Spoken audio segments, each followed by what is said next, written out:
नमस्कार दोस्तों, मेरा नाम है कौशल प्रताप सिंह और इस वीडियो में मैं आपसे बात करूंगा सिटीजनशिप अमेंडमेंट एक्ट के बारे में।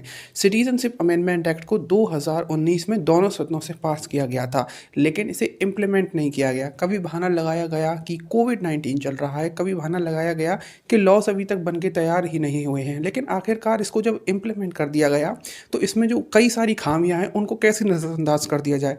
प्रॉब्लम नंबर 1, ये बिल ये कहता है कि 2014 तक जो भी नॉन मुस्लिम्स, हम यहाँ हिंदुओं के बारे में बात करेंगे, जो भी हिंदूज 2014 से पहले इंडिया में आ चुके हैं केवल उनको ही सिटीजनशिप दी जाएगी इस बिल के ज़रिए।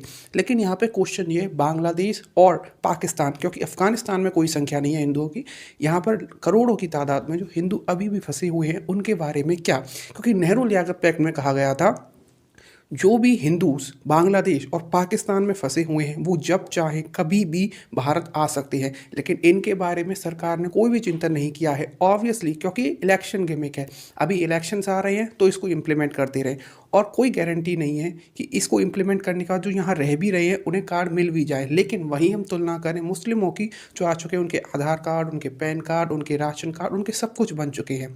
Problem number 1। प्रॉब्लम नंबर 2 कि अरविंद केजरीवाल जैसे लीडर्स जो है वो क्या कह रहे हैं, ये पाकिस्तानी हैं। लेकिन यहाँ पर वो लोग ऐसे लोग ये भूल जाते हैं कि इनका रिलीजन कौन सा है। माना कि ये पाकिस्तानी है, लेकिन क्या इन्होंने पाकिस्तानी होना अपनी मर्जी से चुना था? क्या कोई डेमोक्रेटिक प्रोसेस थी जिसके ज़रिए इंडिया का पार्टीशन किया गया था? कोई ऐसा प्रोसीजर था?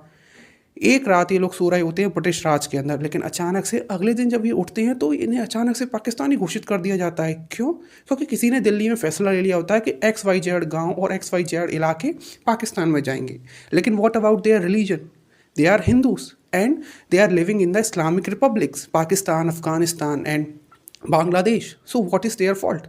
So the people like Arvind Kejriwal have to think something about that. ये लोग क्या है, केवल मुस्लिम्स के वोट लेने के लिए किसी भी जो इंसानियत है, बेसिक जो ह्यूमैनिटी है, उसको भी तार तार करने के लिए तैयार रहते हैं। तीसरा और वह बहुत ही ज़्यादा महत्वपूर्ण पॉइंट ये है जो कि अधिकतर लोग मिस कर रहे हैं कि हम इन लोगों को जो कि हिंदू है उन्हें यहाँ बुला रहे हैं, वेरी मच वेलकम, लेकिन जो लोग अभी भी वहाँ फंसे हुए हैं उनको क्यों ना हम मिलिटराइज करके वहाँ से एक सेपरेट कंट्रीज़ बनाएं। आखिरकार इंडिया में भी तो यही हुआ था, जो लोग यहाँ पर डिफरेंट रिलीजन्स के थे उन्होंने अपने लिए डिफरेंट कंट्रीज़ की डिमांड करी, लेकिन उस डिमांड के बाद उसको फुलफिल भी कर दिया गया। लेकिन अब जो इन इस्लामिक रिपब्लिक्स में लोग रह रहे हैं जो कि नॉन मुस्लिम्स हैं, सो इनके लिए डिफरेंट कंट्रीज़ की डिमांड क्यों नहीं की जाए? बांग्लादेश के कई सारे इलाके जहाँ पर कंप्लीट तरह से हिंदू मेजॉरिटी है, why not we are providing them the weapons so this Bangladesh से वो लड़ सकें और अपनी इंडिपेंडेंस को हासिल कर सकें। इसी तरह से सिंधु के थार पारकर जैसे कई सारे इलाके हो गए, वहाँ पर भी हम ये सब क्यों नहीं कर रहे हैं? ये कब तक जो भाई है और हमारा भाईचारा है पाकिस्तान और बांग्लादेश का कब तक चलता रहेगा?